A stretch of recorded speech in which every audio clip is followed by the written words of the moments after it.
Hello everyone, कैसे हो आप सभी। स्वागत है आपका अपने चैनल टीचिंग विद वाणी में। आई होप आप सभी अच्छे होंगे और अपनी तैयारी को बेहतर कर रहे होंगे। दोस्तों, आज की जो हमारी क्लास है वो काव्य शास्त्र से है। आप लोगों के इतने सारे कमेंट आए थे कि मैम काव्य शास्त्र के और प्रश्न करा दीजिए। तो आज की क्लास में हम काव्य शास्त्र के महत्वपूर्ण प्रश्नों को करेंगे। तो चलिए आज की वीडियो को स्टार्ट करते हैं। उससे पहले अगर आप चैनल पर पहली बार आए हो तो चैनल को सब्सक्राइब और वीडियो को लाइक जरूर करना। आज का हमारा पहला क्वेश्चन है, काव्य दोषों की सर्वप्रथम वैज्ञानिक व्याख्या प्रस्तुत करने वाला ग्रंथ है नाट्यशास्त्र, साहित्य सर्वस्व, काव्य अलंकार सूत्र। बताइए इसका राइट आंसर क्या होगा। हाँ जी, काव्य दोषों की सर्वप्रथम वैज्ञानिक व्याख्या प्रस्तुत करने वाला ग्रंथ कौन सा है, तो आपको याद रखना काव्य अलंकार। इसका राइट आंसर क्या होगा। Option C. मैंने आपको क्या बताया, काव्य दोषों की सर्वप्रथम वैज्ञानिक व्याख्या प्रस्तुत करने वाला ग्रंथ काव्य अलंकार है। बात करें काव्य अलंकार के रचयिता कौन है, तो आपको याद रखना भाम्य। कौन थे, तो आपको याद रखना भाम्य। नेक्स्ट क्वेश्चन है, अधोलिखित आचार्यों का उनके कालानुक्रम का आरोही क्रम है दंडी, बामन, मम्मट, विश्वनाथ, जगन्नाथ। दंडी, मम्मट, बामन, जगन्नाथ, विश्वनाथ। बामन, दंडी, मम्मट, विश्वनाथ, जगन्नाथ। दंडी, मम्मट, बामन, विश्वनाथ या जगन्नाथ। बताओ इसका कालानुक्रम की दृष्टि से आरोही क्रम कौन सा होगा। तो सबसे पहले बताइए इसका कालक्रम क्या है दंडी का, तो आपको याद रखना 7वीं सदी। मम्मट का कितना है, तो आपको याद रखना 11वीं। बामन का कितना है, तो आपको याद रखना 8वीं से 9वीं। विश्वनाथ का कितना है, 14वीं सदी। और जगन्नाथ इनका है 7वीं। अब बताओ इसका सही क्रम क्या होगा। सबसे पहले क्या आएगा, तो आपको याद रखना सबसे पहले आएगा दंडी, उसके बाद आएगा बामन, मम्मट, विश्वनाथ, जगन्नाथ। किस ऑप्शन में, ऑप्शन ए में इसका राइट आंसर है ऑप्शन ए। इंपॉर्टेंट क्वेश्चन है, आप स्क्रीनशॉट जरूर ले लेना। नेक्स्ट क्वेश्चन है, 10 रूपक किस प्रकार का ग्रंथ है। भाषा विज्ञान संबंधी, नाट्य संबंधी, इतिहास संबंधी, काव्य संबंधी। हाँ जी, 10 रूपक किस प्रकार का ग्रंथ है, तो आपको याद रखना है जो 10 रूपक है ये नाट्य संबंधी ग्रंथ है। इसका राइट आंसर क्या होगा, ऑप्शन बी। मैंने आपको क्या बताया, 10 रूपक नाट्य संबंधी ग्रंथ है। अब बात करें जो 10 रूपक ग्रंथ है इसकी रचना किसने की थी, तो आपको याद रखना धनंजय ने। किसने की थी, धनंजय ने। आपको याद रखना जो धनंजय है ये ध्वनि विरोधी आचार्य थे तथा 10 रूपक नामक ग्रंथ की रचना की थी। क्वेश्चन क्या था, 10 रूपक किस प्रकार का ग्रंथ है, तो आपको याद रखना नाट्य संबंधी। नेक्स्ट क्वेश्चन है, काव्य दोष कौन सा नहीं है। श्रुति कुटुंब, क्लिष्ट, च्युत संस्कृति, घनत्व। हाँ जी, काव्य दोष कौन सा नहीं है, तो आपको याद रखना जो घनत्व है ये काव्य दोष नहीं है। इसका राइट आंसर क्या होगा, ऑप्शन डी। नेक्स्ट क्वेश्चन है, कालक्रम की दृष्टि से निम्नलिखित आचार्यों का सही अनुक्रम है बामन, कुंतक, मम्मट, विश्वनाथ। विश्वनाथ, कुंतक, मम्मट, बामन।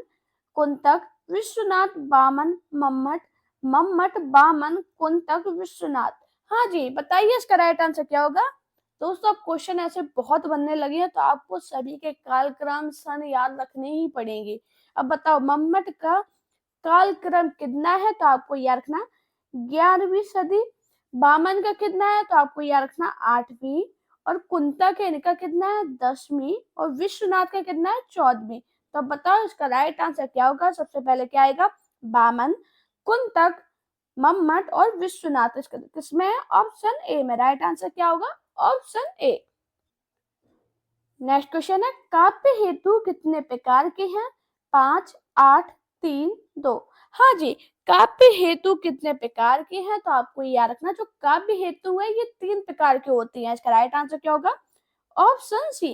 बात करें वो 3 प्रकार कौन कौन से हैं, तो आपको याद रखना प्रतिभा, और कौन सा होता है जल्दी से बताओ, प्रतिभा। और कौन सा होता है व्युत्पत्ति, व्युत्पत्ति। और तीसरा कौन सा है होता है, तो आपको याद रखना अभ्यास, ये आपको याद रखनी इंपॉर्टेंट है, तो ये अपनी कॉपी में जरूर लिख लेना। मैंने आपको क्या बताया, काव्य हेतु कितने प्रकार के हैं, तो आपको याद रखना काव्य हेतु 3 प्रकार के होते हैं। कौन कौन से? प्रतिभा, व्युत्पत्ति, अभ्यास। नेक्स्ट क्वेश्चन है, उत्पत्तिवाद किस आचार्य का सिद्धांत है? भट्टनायक, भट्टलोलट, अभिनव गुप्त, शंकुक। हाँ जी, उत्पत्तिवाद किस आचार्य का सिद्धांत है? तो आपको याद रखना भट्टलोलट का। इसका राइट आंसर क्या होगा? Option B. मैंने आपको क्या बताया, उत्पत्तिवाद भट्टलोलट का सिद्धांत है। नेक्स्ट क्वेश्चन है, आचार्य आनंदवर्धन किस संप्रदाय के आचार्य माने जाते हैं? अलंकार, ध्वनि, वक्रोक्ति, औचित्य। हाँ जी, आचार्य आनंदवर्धन किस संप्रदाय के आचार्य माने जाते हैं? तो आपको याद रखना, जो आचार्य आनंदवर्धन है ये ध्वनि संप्रदाय के आचार्य माने जाते हैं। इसका राइट आंसर क्या होगा? Option B. मैंने आपको क्या बताया, आचार्य आनंदवर्धन ध्वनि संप्रदाय के आचार्य माने जाते हैं। नेक्स्ट क्वेश्चन है, काव्य दर्श का रचनाकार कौन है? आचार्य विश्वेश्वर, दंडी, वामन, भरत। हाँ जी, काव्य दर्श के रचनाकार कौन है? तो आपको याद रखना, जो काव्य दर्श है इसके रचनाकार दंडी है। इसका राइट आंसर क्या होगा? Option B. मैंने आपको क्या बताया, काव्य दर्श के रचनाकार दंडी है। यह आचार्य दंडी का काव्य शास्त्रीय ग्रंथ है। नेक्स्ट क्वेश्चन है, सरस्वती कंठावरण किस रचनाकार का ग्रंथ है? भोज, वामन, भाम्य, पतंजलि।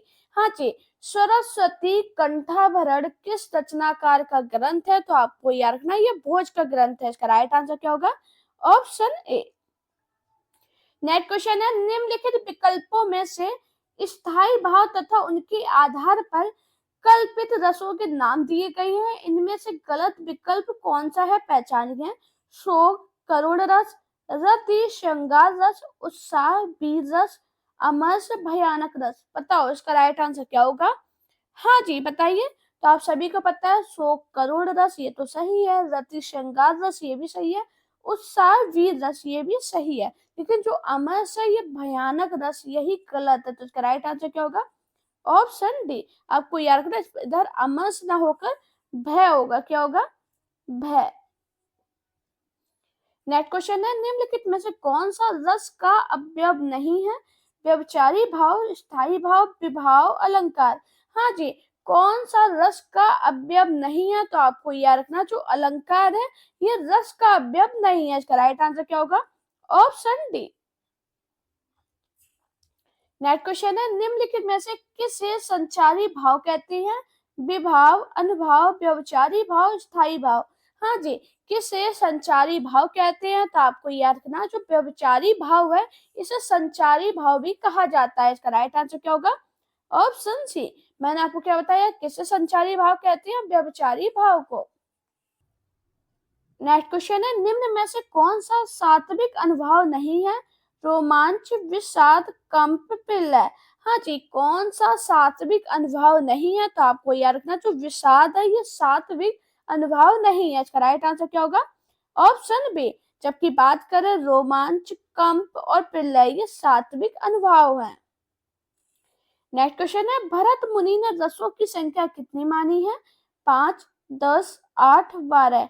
हाँ जी, भरत मुनि ने रसों की संख्या कितनी मानी है? तो आपको याद रखना, जो आचार्य भरत मुनि है इन्होंने रसों की संख्या 8 मानी है। इसका राइट आंसर क्या होगा? Option C. आप सभी को पता है, जो भरत मुनि है इन्होंने नाट्य शास्त्र नामक ग्रंथ की रचना की थी। किसकी की थी? तो आपको याद रखना, नाट्य शास्त्र नामक ग्रंथ की रचना की थी। नेक्स्ट क्वेश्चन है, रस सिद्धांत का प्रवर्तक किसे माना जाता है? अभिनव गुप्त, जयदेव, आचार्य भरत मुनि, पंडित जगन्नाथ। हाँ जी, रस सिद्धांत का प्रवर्तक किसे माना जाता है? तो आपको याद रखना, रस सिद्धांत का प्रवर्तक आचार्य भरत मुनि को माना जाता है। इसका राइट आंसर क्या होगा? Option C. दोस्तों आपको याद रखना, इनको संस्कृत काव्य शास्त्र का प्रथम आचार्य माना जाता है। नेक्स्ट क्वेश्चन है, सिंह की गर्जना या सांप की फुंकार किस रस का उद्दीपन विभाव है? वीर, रौद्र, भयानक, अद्भुत। बताओ क्या होगा इसका राइट आंसर? हाँ जी, सिंह की गर्जना या सांप की फुंकार किस रस का उद्दीपन विभाव है? तो आपको याद रखना भयानक। इसका राइट आंसर क्या होगा? Option C. आप सभी को पता है जो भयानक रस है इसका स्थायी भाव क्या है? तो आपको याद रखना भय। नेक्स्ट क्वेश्चन है, रस को काव्य में क्या माना जाता है? आनंद, आत्मा, कारक, आधार। हाँ जी, रस को काव्य में क्या माना जाता है? तो आपको याद रखना रस को काव्य में आत्मा माना जाता है। इसका राइट आंसर क्या होगा? Option B. मैंने आपको क्या बताया? रस को काव्य में आत्मा माना जाता है। नेक्स्ट क्वेश्चन है, मन रे तन कागज का पुतला, लागे बूंद बिनसी जाए, छिन में गर्वे करे क्या इतना, में कौन सा रस है? अद्भुत, पातल, शांत, भक्ति। बताओ कौन सा रस होगा इसमें? तो आपको याद रखना इसमें क्या है? शांत रस। इसका राइट आंसर क्या होगा? ऑप्शन सी। नेक्स्ट क्वेश्चन है, निम्नलिखित में से किस रस का स्थायी भाव रति है? करुण रस, श्रृंगार रस, हास्य रस, वीर रस। हाँ जी, किस रस का स्थायी भाव रति है? तो आपको याद रखना श्रृंगार रस का स्थायी भाव रति है। इसका राइट आंसर क्या होगा? Option B. बात करें करुण रस है, इसका स्थायी भाव क्या है? तो आप सभी को पता है करुण रस का स्थायी भाव शोक है। और जो हास्य रस है इसका स्थायी भाव क्या है? हास्य है। और वीर रस का क्या है? तो आपको याद रखना उत्साही, आपको याद रखने हैं। नेक्स्ट क्वेश्चन है, धवन्यालोक ग्रंथ के रचयिता हैं बामन, भाम्य, आनंदवर्धन, पंडित राज जगन्नाथ। हाँ जी, धवन्यालोक ग्रंथ के रचयिता कौन है? तो आपको याद रखना जो धवन्यालोक ग्रंथ है इसके रचयिता आनंदवर्धन है। इसका राइट आंसर क्या होगा? Option C. दोस्तों आपको याद रखना जो आनंदवर्धन है इन्होंने काव्य शास्त्र में ध्वनि संप्रदाय का प्रवर्तन किया। किसका किया? तो आपको याद रखना ध्वनि संप्रदाय का। किसका किया? ध्वनि संप्रदाय का प्रवर्तन किया। नेक्स्ट क्वेश्चन है, निम्न में से कौन सा वक्रोक्ति का भेद नहीं है? वर्ण विन्यास वक्रता, प्रबंध वक्रता, पद पूर्वार्ध वक्रता, शब्द वक्रता। हाँ जी, कौन सा वक्रोक्ति का भेद नहीं है? तो आपको याद रखना जो शब्द वक्रता है ये वक्रोक्ति का भेद नहीं है। इसका राइट आंसर क्या होगा? Option D. नेक्स्ट क्वेश्चन है, संरचनावाद का जनक माना जाता है प्लेटो, अरस्तु, सास्यूर, लेवी स्ट्रॉस। हाँ जी, संरचनावाद का जनक किसे मानते हैं? तो आपको याद रखना सास्यूर को। इसका राइट आंसर क्या होगा? ऑप्शन सी। नेक्स्ट क्वेश्चन है, भारतीय काव्य शास्त्र में अनुकरण शब्द का सर्वप्रथम प्रयोग मिलता है रामायण में, अष्टाध्यायी में, नाट्य शास्त्र में, साहित्य दर्पण में। हाँ जी, भारतीय काव्य शास्त्र में अनुकरण शब्द का सर्वप्रथम प्रयोग मिलता है। तो आपको याद रखना नाट्य शास्त्र में। इसका राइट आंसर क्या होगा? Option C. बात करें नाट्य शास्त्र की रचना किसने की थी? तो आपको याद रखना इसकी रचना भरत मुनि ने की थी। नेक्स्ट क्वेश्चन है, ध्वनि के त्रिविध प्रकार निम्न में से कौन से हैं? वस्तु, अलंकार और रस, भाव, कल्पना और अलंकार, अलंकार, रस और कल्पना, बुद्धि, भाव और अलंकार। बताओ ध्वनि के त्रिविध प्रकार कौन से हैं? तो आपको याद रखना जो ध्वनि है इसके त्रिविध प्रकार वस्तु, अलंकार और रस है। इसका राइट आंसर क्या होगा? Option A. नेक्स्ट क्वेश्चन है, भारतीय काव्य शास्त्र का प्राचीनतम ग्रंथ है नाट्य शास्त्र, धवन्यालोक, काव्य अलंकार, काव्यदर्श। बताइए भारतीय काव्य शास्त्र का प्राचीनतम ग्रंथ कौन सा है? तो आपको याद रखना नाट्य शास्त्र। इसका राइट आंसर क्या होगा? Option A. मैंने आपको क्या बताया? भारतीय काव्य शास्त्र का प्राचीनतम ग्रंथ नाट्य शास्त्र है। यह भरत मुनि की प्रसिद्ध रचना है। नेक्स्ट क्वेश्चन है, क्रोंचे की अभिव्यंजना के चार स्तंभों में कौन सा स्तर असंगत है? विचार, अभिव्यंजना, अंतः संस्कार, अनुसांगिक आनंद। बताइए क्रोंचे की अभिव्यंजना के चार स्तंभों में कौन सा स्तर असंगत है? तो आपको याद रखना जो विचार है ये असंगत है। इसका राइट आंसर क्या होगा? Option A. नेक्स्ट क्वेश्चन है, लोनजाइनस के अनुसार इनमें से कौन सा शैलीगत दोष नहीं है? बालेता, भाडंबर, बागडंबर, विपर्य। हाँ जी, लोनजाइनस के अनुसार कौन सा शैलीगत दोष नहीं है, तो आपको याद रखना विपर्य। इसका राइट आंसर क्या होगा? Option D. नेक्स्ट क्वेश्चन है, मार्क्सवादी चिंतन की परंपरा में कौन सा समीक्षक नहीं है? Lenin, Caldwell, Gorky, Lawrence. हाँ जी, मार्क्सवादी चिंतन की परंपरा में कौन सा समीक्षक नहीं है, तो आपको याद रखना लॉरेंस। इसका राइट आंसर क्या होगा? Option D. मैंने आपको क्या बताया? मार्क्सवादी चिंतन की परंपरा में कौन सा समीक्षक नहीं है? लॉरेंस। नेक्स्ट क्वेश्चन है, अरस्तु का अनुकरण सिद्धांत में किसकी उपेक्षा मिलती है? कल्पना की, कवि की अंतस चेतना की, कवि कर्म की, कवि कौशल की। हाँ जी, अरस्तु का अनुकरण सिद्धांत में किसकी उपेक्षा मिलती है? तो आपको याद रखना कवि की अंतस चेतना की। इसका राइट आंसर क्या होगा? Option B. नेक्स्ट क्वेश्चन है, अरस्तु के अनुकरण सिद्धांत में अनुकरण का आशय है प्रकृति की नकल, नकल, पुनः सर्जन, वस्तुपरक अंकन। हाँ जी, अरस्तु के अनुकरण सिद्धांत में अनुकरण का आशय क्या है? तो आपको याद रखना पुनः सर्जन। इसका राइट आंसर क्या होगा? ऑप्शन सी। नेक्स्ट क्वेश्चन है, काव्य को प्रकृति की अनुकृति किसने माना है? अरस्तु, इलियट, प्लेटो, बर्डवर्थ। हाँ जी, काव्य को प्रकृति की अनुकृति किसने माना है? तो आपको याद रखना किसने माना? अरस्तु ने। इसका राइट आंसर क्या होगा? Option A. नेक्स्ट क्वेश्चन है, चित्रकार अथवा किसी अन्य कलाकार की ही तरह कवि की अनुकर्ता है, कथन है रिचटस, अरस्तु, प्लेटो, इलियट। हाँ जी, चित्रकार अथवा किसी अन्य कलाकार की ही तरह कवि भी अनुकर्ता है, यह कथन किसका है? तो आपको याद रखना अरस्तु का। इसका राइट आंसर है ऑप्शन ए। नेक्स्ट क्वेश्चन है, ध्वनि सिद्धांत के प्रवर्तक आचार्य कौन है? मम्मट, कुनाक, आनंद वर्धन, अभिनव गुप्त। हाँ जी, ध्वनि सिद्धांत के प्रवर्तक आचार्य कौन है? तो आपको याद रखना आनंद वर्धन। इसका राइट आंसर क्या होगा? ऑप्शन सी। नेक्स्ट क्वेश्चन है, भारतीय काव्य शास्त्र नाटक के किन तीन तत्वों को मान्यता देता है? वस्तु, नेता, रस, रस वस्तु संवाद, कथानक संवाद, पात्र योजना, देश काल उद्देश्य, गीत योजना। बताइए, भारतीय काव्य शास्त्र नाटक के किन तीन तत्वों को मान्यता देता है? तो आपको याद रखना वो तीन तत्व कौन से हैं? वस्तु, नेता, रस। इसका राइट आंसर है ऑप्शन ए। नेक्स्ट क्वेश्चन है, नाटक की समग्र सामग्री की सिद्धि किस साधक के लिए की जाती है?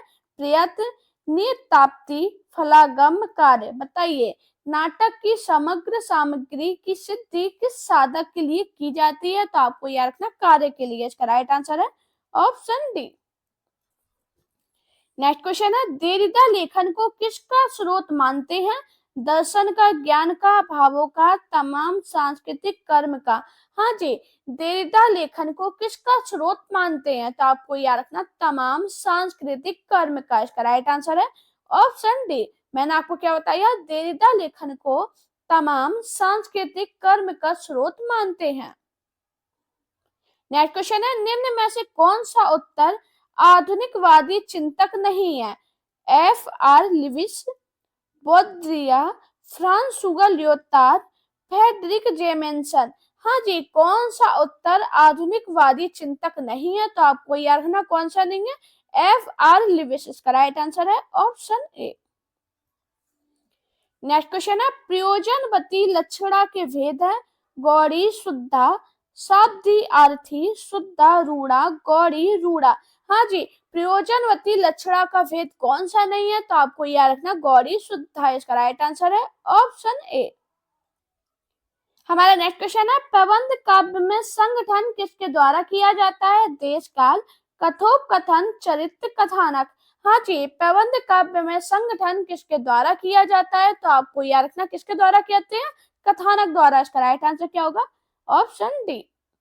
नेक्स्ट क्वेश्चन है, कविता प्रबल अनुभूतियों का सहज उद्रेक है, यह विचार किसका है? बदर्सवर्थ, शैली, मैथ्यू आर्नल्ड, कार्ल रिच। हाँ जी, कविता प्रबल अनुभूतियों का सहज उद्रेक है, यह विचारक किसका है? तो आपको याद रखना किसका है? बर्डवर्थ का। नेक्स्ट क्वेश्चन है ओज गुण का संबंध किस रस से है? रौद्र, शांत, श्रृंगार, करुण। हाँ जी, ओज गुण का संबंध किस रस से है? तो आपको याद रखना रौद्र रस से। इसका राइट आंसर क्या है? Option A. मैंने आपको क्या बताया? ओज गुण का संबंध रौद्र रस से है। नेक्स्ट क्वेश्चन है निम्नलिखित में से कौन सा अर्थ दोष के अंतर्गत आता है?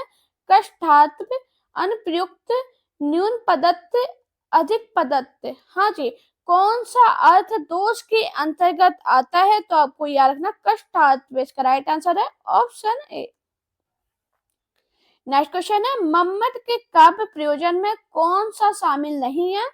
कंता के समान उपदेश, अमंगल का नाश, यश प्राप्ति, लोकातीत आनंद। हाँ जी, बताइए इसका राइट आंसर क्या होगा? मम्मट के काव्य प्रयोजन में कौन सा शामिल नहीं है? तो आपको याद रखना लोकातीत आनंद। इसका राइट आंसर है ऑप्शन डी। नेक्स्ट क्वेश्चन है वाक्य रसात्मक काव्यम किस आचार्य का कथन है? आचार्य विश्वनाथ, पंडित राज जगन्नाथ, आचार्य हेमचंद, आचार्य कुंतक। बताओ क्या होगा इसका राइट आंसर? अगर आप लोग पूरा हिंदी साहित्य काव्य शास्त्र के महत्वपूर्ण कथन को पढ़ना चाहते हो तो आप लोग मुझे कमेंट करके ये जरूर बताना। अगर आप पढ़ना चाहते हो तो हाँ जरूर लिखना कि हाँ मैम आप कथन करा दीजिए, तो मैं आपको जल्दी करा दूंगी। बताइए वाक्य रसात्मक काव्यम किस आचार्य का कथन है? तो आपको याद रखना आचार्य विश्वनाथ का। इसका राइट आंसर है ऑप्शन ए। नेक्स्ट क्वेश्चन है रिपब्लिक ग्रंथ के लेखक हैं सुकरात, अरस्तु, प्लेटो, लोनचाइनस। हाँ जी, रिपब्लिक ग्रंथ के लेखक कौन है? तो आपको याद रखना प्लेटो। इसका राइट आंसर है ऑप्शन सी। नेक्स्ट क्वेश्चन है वक्रोक्ति जीवितम के लेखक है आचार्य भाम्य, आचार्य बामन, आचार्य कुंतक, आचार्य मम्मट। हाँ जी, वक्रोक्ति जीवितम के लेखक कौन है? तो आपको याद रखना आचार्य कुंतक। इसका राइट आंसर क्या होगा? Option C. मैंने आपको क्या बताया? वक्रोक्ति जीवितम के लेखक आचार्य कुंतक है। नेक्स्ट क्वेश्चन है यूनान का सबसे पहला महाकवि है होमर, प्लेटो, सुकरात, अरस्तु। हाँ जी, यूनान के सबसे पहले महाकवि कौन है? आप लोग मुझे ये कमेंट में बताना, क्योंकि ये क्वेश्चन मैंने आपको कराया है, इसलिए मैं आपसे ये क्वेश्चन पूछ रही हूँ कि यूनान का सबसे पहला महाकवि कौन है। नेक्स्ट क्वेश्चन है उत्पत्तिवाद निम्नलिखित में से किसका मत है? भरत मुनि, भट्टलोलट, अभिनव गुप्त, मम्मट। हाँ जी, बताइए उत्पत्तिवाद किसका मत है? तो अभी हाल मैंने आपको बताया था इसी क्लास में कि उत्पत्तिवाद भट्टलोलट का मत है। इसका राइट आंसर क्या होगा? Option B. दोस्तों अगर आपको मेरी वीडियो पसंद आए तो वीडियो को लाइक कीजिए, चैनल को सब्सक्राइब कीजिए, अपने दोस्तों के साथ इस वीडियो को शेयर करना। मेरा Telegram account, Insta account, Facebook page पे मुझे फॉलो कीजिए। अपना प्यार और सपोर्ट चैनल पे इसी प्रकार बनाए रखिए। Thank you guys for watching this video.